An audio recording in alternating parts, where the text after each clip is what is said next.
Hello friends, तो आज हम करेंगे प्रोडक्ट। अभी तक हमने जो वेक्टर किया है उसमें एडिशन और सब्ट्रैक्शन तो हमें आ गई है एंगल्स के अकॉर्डिंग। बट प्रोडक्ट कैसे करते हैं दो वेक्टर्स की? एक्चुअली जो होता है ना, वेक्टर में दो वेक्टर्स को जब हम भी प्रोडक्ट करते हैं उसकी, तो उसकी वजह से दो अलग अलग तरह की क्वांटिटीज़ आ जाती है। कभी स्केलर आ जाती है तो कभी वेक्टर। उसके अकॉर्डिंग हमने प्रोडक्ट को दो केसेस में डिवाइड किया, dot product and cross product. Dot product को कैसे रिप्रेजेंट किया जाता है? दो वेक्टर्स के बीच में डॉट लगा के। क्रॉस प्रोडक्ट को रिप्रेजेंट करते हैं दो वेक्टर्स के बीच में क्रॉस लगा के। एक्चुअली अगर आप स्केलर की बात करोगे तो स्केलर में ये दोनों प्रोडक्ट सेम ही होंगे, बट वेक्टर के केस में दोनों के रिजल्ट्स अलग अलग आते हैं। तो डॉट प्रोडक्ट का रिजल्ट क्या होता है? डॉट प्रोडक्ट का रिजल्ट होता है फर्स्ट वेक्टर का magnitude multiply by second vector का magnitude and cosine of angle between them. ये इसका क्या होता है? फॉर्मूला। और अगर हम बात करें क्रॉस प्रोडक्ट की, क्रॉस प्रोडक्ट का फॉर्मूला होता है, एक्चुअली क्रॉस प्रोडक्ट अपने आप में प्रोडक्ट होके नया वेक्टर इंट्रोड्यूस करवा देता है। ए और बी, इन दोनों वेक्टर्स की हम प्रोडक्ट करवा रहे हैं। इनकी प्रोडक्ट करवाने से हमें थर्ड वेक्टर मिल रहा है अपने आप। वो वेक्टर किसके इक्वल होगा? Magnitude of first vector, second vector and sine of theta between them. यहाँ पे एक एन कैप भी आएगा। N cap defines the direction of the product of the vectors. अब जो ये एन कैप है, इसकी डायरेक्शन कैसे मेजर की जाएगी? राइट हैंड थंब रूल से। अब यहाँ पर देखो, जब हमने डॉट प्रोडक्ट की तो इसका प्रोडक्ट कैसा आ गया? स्केलर। तो इसे हम बोलते हैं स्केलर प्रोडक्ट। लेकिन इसका प्रोडक्ट कैसा आ गया? वेक्टर। तो इसे बोलते हैं vector. So dot product is basically a scalar product in which two vectors multiplied with each other and gives a scalar quantity. But in cross product, two vectors multiplied with each other and give a vector quantity. अगर हम इनकी बात करें separately तो हम इनके examples भी देंगे। सबसे पहले हम डॉट प्रोडक्ट की बात करते हैं। So dot product is a scalar product. इसकी कुछ प्रॉपर्टीज़ की बात करें, सपोज करो दो डॉट वेक्टर्स एक दूसरे के पैरेलल हैं। अगर दो वेक्टर्स एक दूसरे के पैरेलल जा रहे हैं, सपोज एक वेक्टर ऐसे जा रहा है दूसरा भी ऐसे, तो इन दोनों के बीच में एंगल कितना होगा? जब भी दो चीज़ पैरेलल चलेंगी तो उनके बीच में एंगल होगा 0 डिग्री। और cos 0 की वैल्यू क्या होती है? 1। जैसे ही हमने प्रोडक्ट में पुट किया तो प्रोडक्ट क्या आ गया? AB। सपोज सेकंड, अगर हमारे दो वेक्टर्स क्या हो? परपेंडिकुलर हो एक दूसरे के। सपोज एक वेक्टर ऐसे जा रहा है, सेकंड वेक्टर ऐसे, दोनों के बीच में एंगल कितना है? 90 degree. So they are perpendicular to each other, तो इनके बीच में एंगल कितना होगा? 90 डिग्री। ऐसे में cos 90 की वैल्यू होती है 0, तो इनका प्रोडक्ट क्या आ जाएगा? Negative, sorry 0। तो ऐसे प्रोडक्ट को हम बोल देते हैं that perpendicular of two vectors, when two vectors are perpendicular to each other their dot product becomes 0। ये बहुत ही इंपॉर्टेंट है और ये न्यूमेरिकल में यूज होता है। और प्रॉपर्टीज क्या है इनकी? डॉट प्रोडक्ट कम्युनिकेटिव होता है। कम्युनिकेटिव का मतलब जैसे आपने मैथ्स में पढ़ा होगा, 6-7 क्लास में आता है ये कि a plus B is equal to B plus A है, तो जो प्लस है यहाँ पर एडिशन साइन है वो कम्युनिकेटिव है। तो सिमिलरली a डॉट बी हमेशा b डॉट ए के इक्वल आएगा। ये डिस्ट्रीब्यूटिव भी है, that means a dot B plus C is equal to a dot B plus a dot C. ऐसे भी लिख सकते हैं but no need to write like that. हम लिखेंगे a dot B plus a dot C, मतलब हम इस ब्रैकेट को ओपनली खोल सकते हैं और इसका जो रिजल्ट आएगा वो सेम होगा दोनों केसेस। फिफ्थ प्रॉपर्टी में हम इसके आएंगे कि सपोज दो वेक्टर्स हैं वो सेम ही हैं। अगर कोई प्रोडक्ट खुद के साथ ही डॉट प्रोडक्ट करवा ले, कोई वेक्टर खुद के साथ ही डॉट प्रोडक्ट करवाए, तो उसका रिजल्ट क्या आएगा?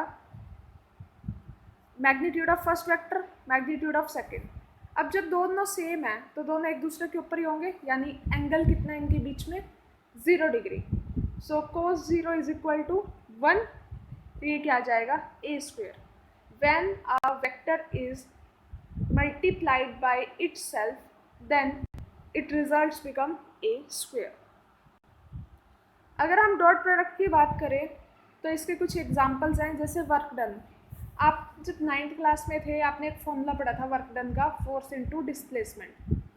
एक्चुअली फोर्स इनटू डिस्प्लेसमेंट नहीं था उसका formula, it is the dot product of force and displacement. अब देखो, फोर्स क्या है, वेक्टर क्वांटिटी. डिस्प्लेसमेंट क्या थी, वेक्टर क्वांटिटी. लेकिन हमने हमेशा पढ़ा that work is scalar quantity. That means जो हमारा, जब भी हमारे दो वेक्टर्स मल्टीप्लाई होके स्केलर दे दें क्वांटिटी, तो वो कौन सी प्रोडक्ट होती है, डॉट. यहाँ पे मिस्टेक करने लग गया. जो पावर है उसका एक फॉर्मूला होता था फोर्स इनटू वेलोसिटी. फोर्स और वेलोसिटी दोनों ही क्या है हमारी vector quantities, power is a scalar quantity. अगर हमें ज्योमेट्रिकली रिप्रेजेंट करना हो इन्हें, तो हम ज्योमेट्रिकली कैसे रिप्रेजेंट करेंगे एक डॉट प्रोडक्ट को. हम सपोज कर लेते हैं ए वेक्टर और बी वेक्टर इस तरह से कि दोनों के बीच में एंगल क्या है, थीटा. ठीक है. उसके बाद हमने क्या किया, सपोज करो मैंने बी वेक्टर से, यहाँ पर बी वेक्टर मेरा खत्म हो रहा है, मैंने यहाँ से इसके ऊपर प्रोजेक्शन ले लिया. प्रोजेक्शन क्या होता है, सपोज करो यहाँ पर एक स्टिक रखो तुम और यहाँ पर, ठीक है, ऊपर से लाइट पड़ रही है कोई, इसकी जितनी परछाई यहाँ तक पड़ जाएगी, सीधी सीधी परछाई पड़ेगी इतने पे, इसको क्या बोलते हैं, इसका प्रोजेक्शन. जितने पे इसकी शेडो पड़ रही है, स्ट्रेट परपेंडिकुलरली शेडो पड़ रही है इसकी. ठीक है. तो यहाँ से जब हम एक परपेंडिकुलर लाइन ड्रॉ करेंगे तो ओ आर क्या दिखाएगा, इसकी प्रोजेक्शन. और अगर मैं ए की, ये क्या था मेरी बी की प्रोजेक्शन मैंने ए के ऊपर ली थी, अगर मैं ए की प्रोजेक्शन बी पर लूँ तो डायग्राम उल्टा बन जाएगा. मुझे क्या करना पड़ेगा, यहाँ से लाइट फॉल करवानी पड़ेगी, तो उसकी शेडो कहीं बी पर ऐसे पड़ेगी परपेंडिकुलर. तो दोनों में हम परपेंडिकुलर ड्रॉ कर लेंगे, इन विच फर्स्ट फिगर में देखो O R is the, it is the projection of B onto A, but in second figure it is OS is the projection of A onto B. अभी B cos theta और A cos theta कैसे निकाला, अगर मैं triangle late करूँ, इस triangle में cos theta क्या आएगा, cos थीटा क्या होता है, base by hypotenuse. Base is this O R by hypotenuse मतलब बी, यानी O R is equal to B cos theta. यानी कि हमारे पास बी कोस थीटा क्या है, ओ आर. सिमिलरली अगर मैं इस ट्रायंगल में निकालूँ, यहाँ पर हमें कोस थीटा निकालने हैं, तो कोस थीटा किसके इक्वल आएगा, बेस, यानी कि this one O S divided by A, यानी ओ एस क्या आएगा, ए कोस थीटा. ये निकल गई वैल्यूज. अब देखो इसमें ए डॉट बी हम कैसे रिप्रेजेंट कर सकते हैं, या तो ए बी कोस थीटा या बी ए कोस थीटा. यानी कि देखो मुझे अगर प्रोडक्ट लेनी है इस साइड में तो कैसे आई, ए की बी कोस थीटा के साथ, या अगर इस साइड में लेनी है तो बी की ए कोस थीटा के साथ. मतलब कि डॉट प्रोडक्ट किसी की कैसे लेते हैं, magnitude of first vector multiply by component of second vector on same side, या फिर magnitude of B multiply by component A on same side. Same side पे मतलब बी की साइड पे कितना कंपोनेंट है, ए कोस थीटा, और यहाँ ए की साइड पे कितना कंपोनेंट है, बी कोस थीटा. ठीक है. अगर ये थोड़ा नहीं भी समझ में आ रहा तो ये इतना इंपॉर्टेंट नहीं है, क्योंकि हमारे पास जो वेक्टर प्रोडक्ट है दैट इज मोस्ट इम्पोर्टेंट. ठीक है. नेक्स्ट है वेक्टर प्रोडक्ट. वेक्टर प्रोडक्ट हमने पढ़ी है क्या है, A cross B is equal to A B sine theta N cap. जो एन कैप है उसकी डायरेक्शन कौन देगा हमें देंगे या तो राइट हैंड स्क्रू रूल या राइट हैंड थंब रूल. देखो ये जो प्रॉपर्टीज़ हैं ये बाद में करेंगे, पहले मैं ये समझा देती हूँ रूल क्या है. ये फिगर देखो,